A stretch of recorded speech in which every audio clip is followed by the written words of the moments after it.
அப்படியா? என்ன சொல்றீங்க? நான் சொன்ன மாதிரி செஞ்சீங்களா? நீங்க சொன்ன மாதிரி நான் கரெக்டா செஞ்சேன் டாக்டர். அவ்வளவு அதுக்கு ரெசிப்ரோகேட் பண்ணா. அவ பிரியமா இருந்தா. திடீர்னு மறுபடியும் மாறிட்டா. என்ன பண்றதுன்னே தெரியல. நான் மறுபடியும் அங்க கூட்டிட்டு வரவா அவளை? நோ நோ நோ நோ, அவசரப்பட வேணாம். அத அவங்க ஸ்மெல் பண்ணிட்டா பிரச்சனை ஆயிடும். கொஞ்ச நாள் பொறுங்க. நீங்க எப்பவும் போல அவங்க கிட்ட கேரிங்கா இருங்க.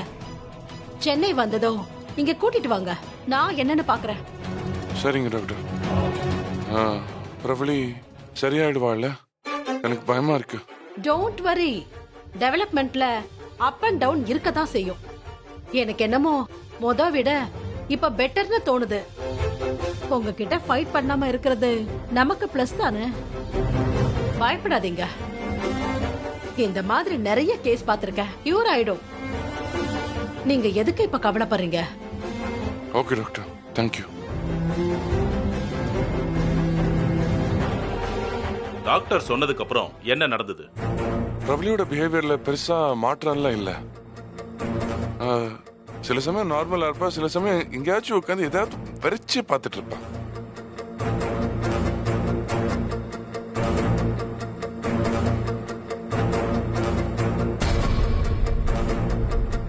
ஒரு நாள் ரொம்ப சந்தோஷமா இருந்தா, ரொம்ப சிரிச்சு பேசிட்டு இருந்தா.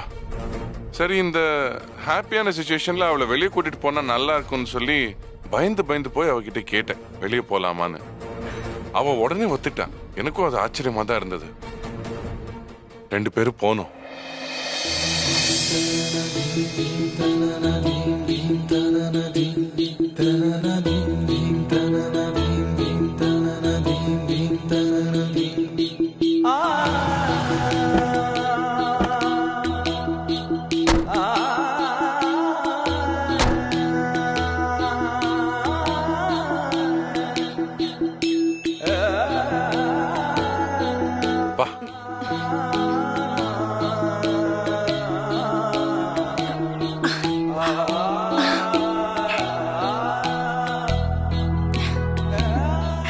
இந்த இடம் ரொம்ப அழகா இருக்கு. உனக்கு பிடிக்கும் தான் நான் கூட்டிட்டு வந்தேன் இங்க உன்னை.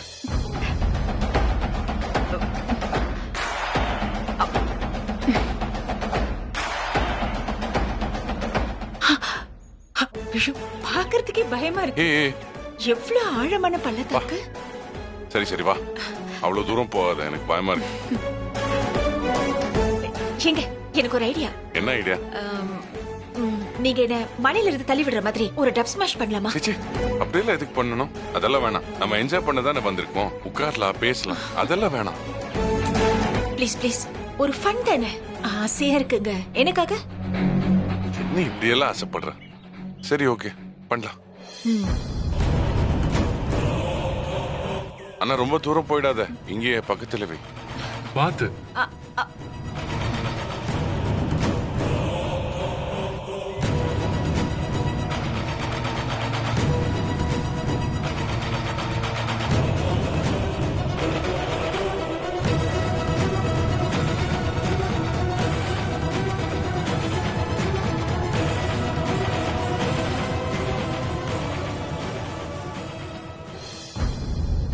வச்சிட்டியா? ஆ. வா.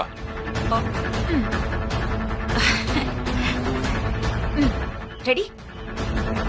ஏஜே ப்ளீஸ் வேண்டாம். என்ன தள்ளாதீங்க, என்ன தள்ளி விட்டுறாதீங்க ப்ளீஸ். AJ please. பிரபலி நான் மட்டும் தெரியுற மாதிரி கேமரா செட் பண்ணி வச்சிருந்தேன். ஆனா நாங்க 2 பேரும் தெரியுற மாதிரி கேமரா செட் பண்ணி வச்சிருந்தேன். ஆனா இங்க எவிடன்ஸா சப்மிட் பண்ணப்பட்ட வீடியோ நான் மட்டும் தெரியுற மாதிரி இருக்கிற பிரபலி எடுத்த வீடியோ.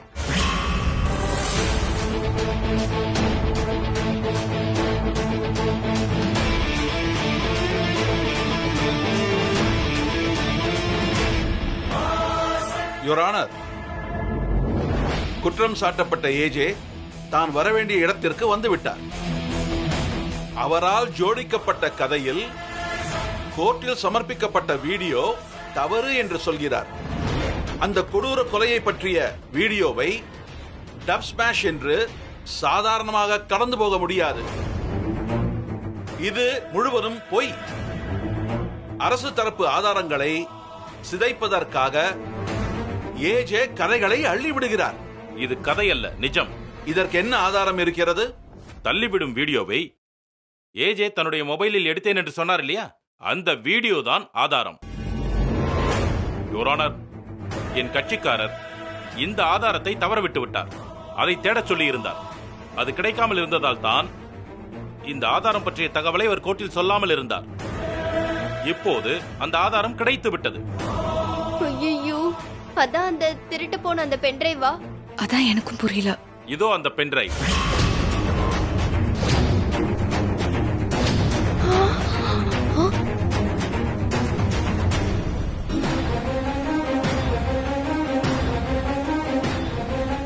என்னது எப்படி?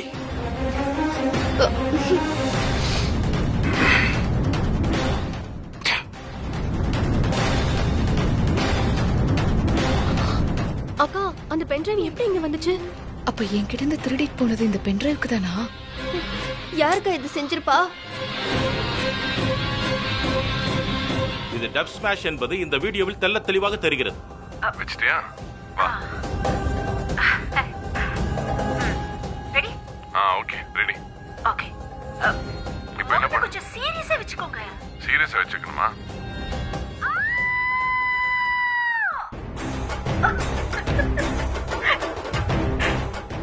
ஓகே, போதுமா? ஏந்திரி. போதுமா? இருங்க, போன் எடுத்துட்டு வரேன். சரி. பாரு, நல்லா வந்திருக்கா?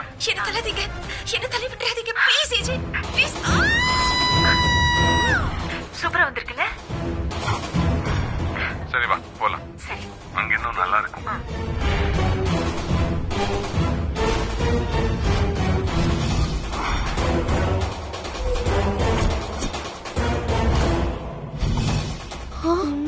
அப்போ ஏஜ் கொலை ஆதாரம் பண்ணல போல இருக்கு. இருக்கு. அப்ப உண்மைதான். Order order order. போச்சுக்கா. அதுக்கப்புறம் என்னாச்சு? அதன் பிறகு 2 நாள் கழிச்சு நாங்க சென்னைக்கு திரும்பினோம். வர வழியில எங்க வண்டி ஆக்சிடென்ட் ஆயிடுச்சு. கண்முழிச்சு பார்த்தா நான் ஹாஸ்பிட்டல்ல இருக்கேன். பிரபலி பத்தி நிறைய விசாரிச்சேன். ஆனா யாருக்கும் அவளை பத்தி எந்த தகவலும் தெரியல. நான் எவ்வளவோ தேடினேன், ஆனா அவ எனக்கு கிடைக்கல. ஏஜே நல்ல காமெடி பண்றாரு. ஏதோ பேனா காணாம போன மாதிரி பொண்டாட்டிய காணோம்னு சொல்றாரு. இதெல்லாம் நம்புற மாதிரியா இருக்கு? இது அப்பட்டமான பொய். இது அப்பட்டமான உண்மைதான். வைஃப் காணாம போனது பற்றி என் கட்சிக்காரரின் அக்கறையை அலட்சியமாக நினைக்க வேண்டாம். அவர் மனநலம் பாதிக்கப்பட்டு அடிக்கடி வீட்டை விட்டு வெளியே சென்றதாலும் பிறகு திரும்ப அவரே வீட்டுக்கு திரும்பியதாலும் அதே மாதிரி இப்பவும் வந்து விடுவார் என்ற நம்பிக்கையில் ஏஜே இருந்து விட்டார். அவ்வளவே. யுவர் ஆனர், பிரபலியை பற்றி போலீசில் கொடுக்கப்பட்ட புகாரின் நகல், ஏஜே பழனி ஹாஸ்பிட்டலில் சிகிச்சை எடுத்ததற்கான சான்றிதழ் இதோ உங்கள் பார்வைக்கு.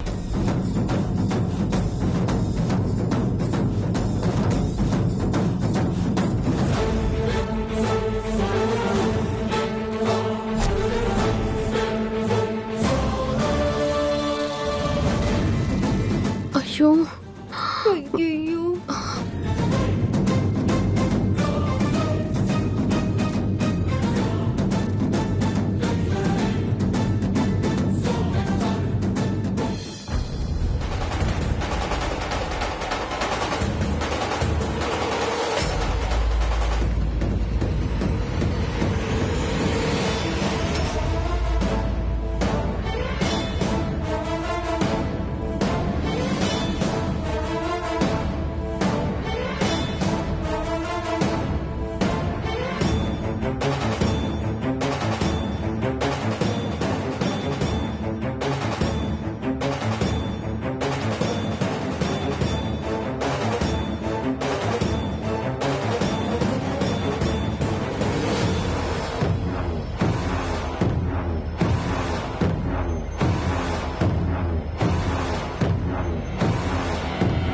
இந்த வழக்கின் தீர்ப்பு நாளை ஒத்திவைக்கப்படுகிறது. இத்துடன் இந்த கோர்ட் கலைகிறது.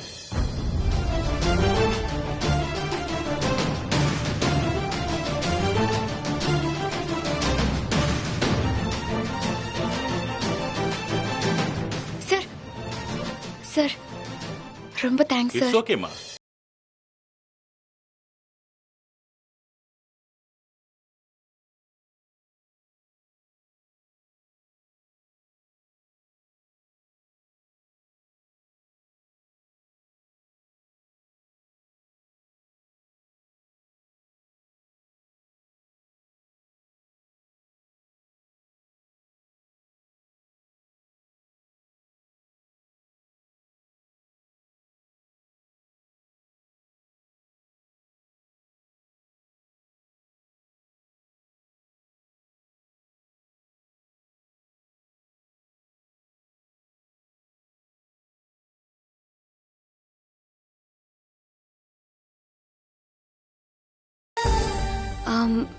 சார் அது இதுவரைக்கும் நடந்த விசாரணையை பார்க்கும்போது உனக்கு எப்படிமா தோணுது?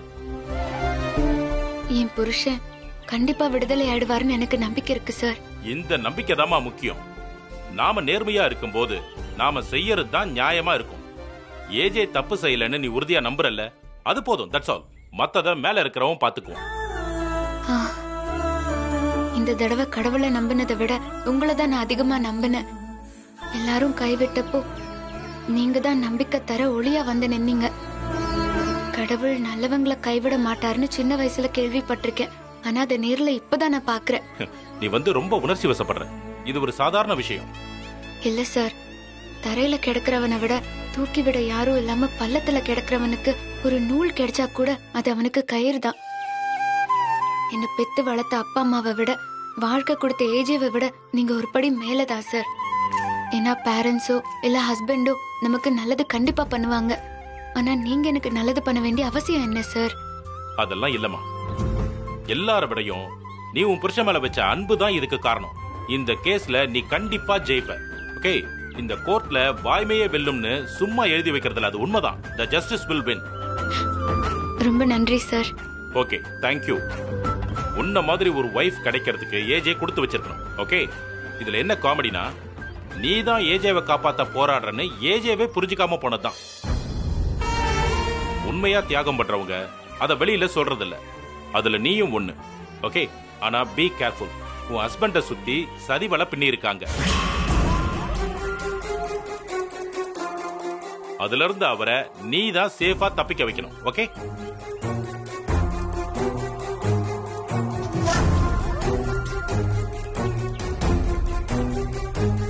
நிச்சயமா சார். இவ எதுக்கு அபிமன்யு சார் கிட்ட பேசுறான்? அதுவா, அவதானே அபிமன்யுவை கூட்டிட்டு வந்தா. வாட்? ஹாசினி தான் அபிமன்யுவை கொண்டு வந்தாளா? என்ன இப்பதான் ஏதோ சொன்னீங்களே? அது வந்து அவ என்னமோ அபிமன்யுவை கொண்டு வந்த மாதிரி பேசிட்டு இருக்கா ஏஜே. அத சொல்ல வந்த அதுக்குள்ள நீங்க ஏதோ கேட்டுட்டீங்க. வாய திறந்த மூட்டை பூச்சி நசுக்கிற மாதிரி நசுக்கிடுவேன். சாரிக்கா. அபிமன்யு சார் கிட்ட இவளை யார் விட்டது? ஏதாவது சதி செஞ்சிட போற. என்னதான் சதி செஞ்சாலும் நீங்க வெளியில வர்றது உறுதி ஏஜே. கண்டிப்பா அவ பேச்ச அபிமன்யு கேட்க மாட்டாரு. அவகிட்ட போய் சொல்லுங்க, இவ எவ்வளவுதான் என் மேல அக்கறை காட்டுற மாதிரி நடிச்சாலும் நான் நம்ப மாட்டேன். என் வாழ்க்கை முழுக்க வெறுக்க போற எதிரி அவ, துரோகி.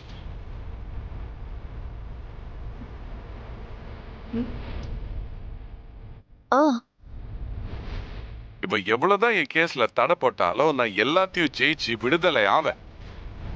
வெளியே வந்து நான் இவளை என்ன பண்றேன்னு மட்டும் பாருங்க. நீங்க கவலைப்படாம போங்க ஏஜே. அவளை நாங்க பாத்துக்கிறோம்.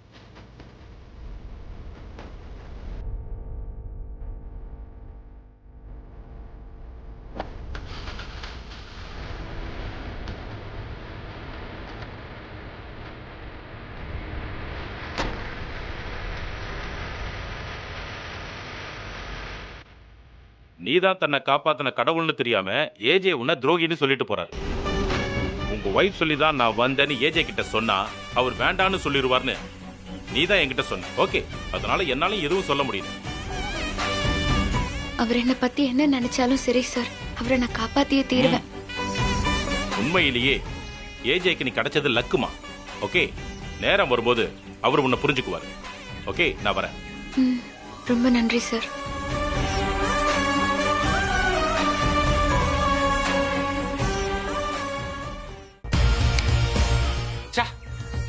எல்லாம் வீணா போயிடும் போல இருக்கு. என் தங்கச்சியை கொண்ட அந்த ஏஜேவை எப்படியாவது தூக்கு மேடைக்கு அமிச்சிடலாம்னு நினைச்சேன். ஆனா அது நடக்காதுன்ற மாதிரி தெரியுது. நான் இவ்வளோ கஷ்டப்பட்டு கொஞ்சம் கொஞ்சமா சேர்த்து வச்ச ஆதாரங்கள் எல்லாம் அந்த அபிமன்யு உடைக்கிறானே.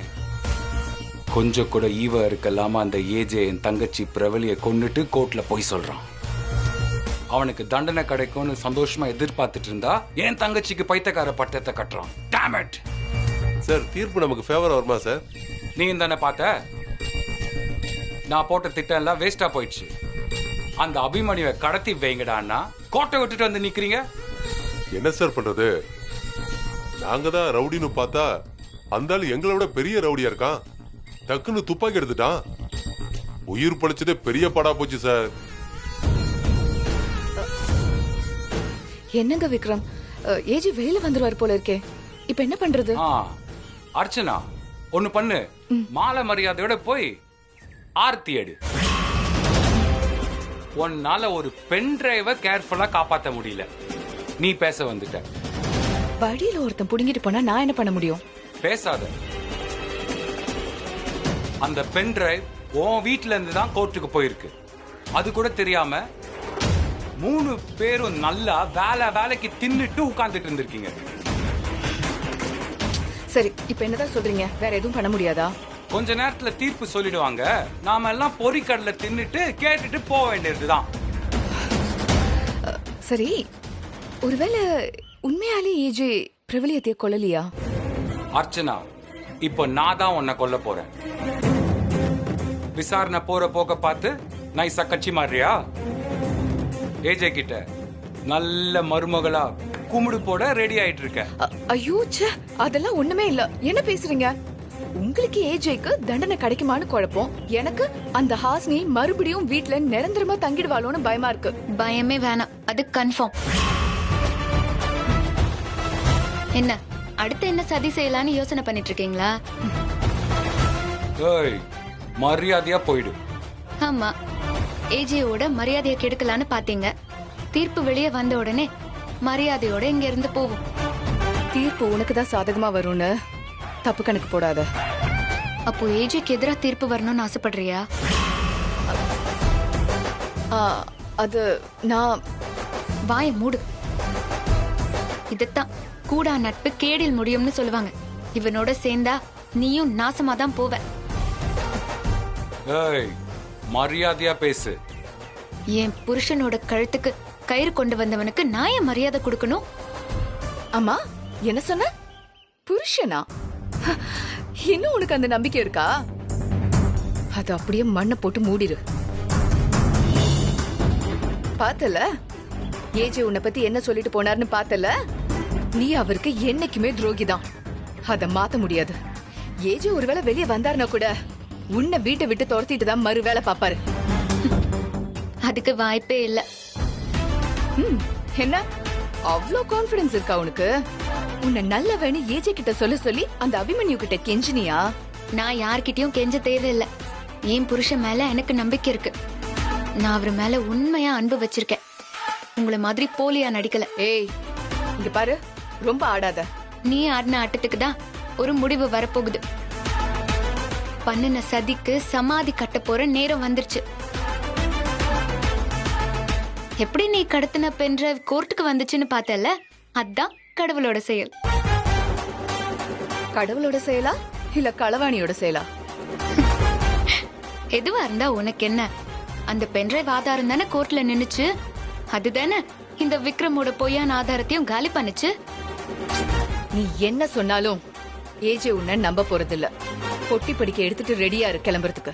அதையும் பார்க்கலாம். நான் இப்பவும் என் புருஷனை நம்புறேன்.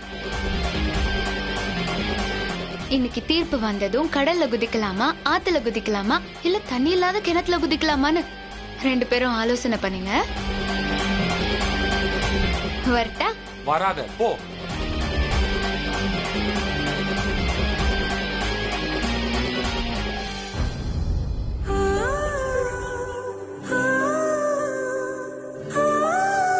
கடவுளே, நானும் சரி ஹிட்லரும் சரி யாருக்கும் எந்த துரோகமும் நினைச்சதில்ல.